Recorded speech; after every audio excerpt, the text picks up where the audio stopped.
ညီငယ်ချလေကွာငါတို့ဟိုးတောင်ပေါ်စကန်လေးစီပြန်သွားရအောင်ကွာနော်ဒီမှာလူတွေပေါ်တယ်ကွာ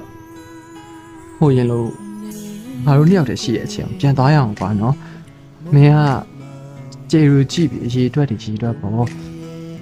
တော့ဟိုးရင်လို့ခန်းလေးရနေပြီးတော့မင်းကိုကြည့်နေမယ်လေ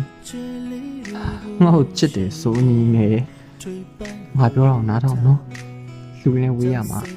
ငါတို့တူတူနေကြမယ်လေနော်မင်းနဲ့ငါနဲ့အတူတူနန္ဒတပည့်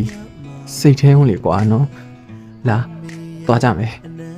ဟာကျွန်တော်မခေါ်နဲ့ကျွန်တော်ညီငယ်ပါမလိုက်ပါညီငယ်ကိုပါခေါ်ပေးညီငယ်ကမနိုးတော့လေတားရဲ့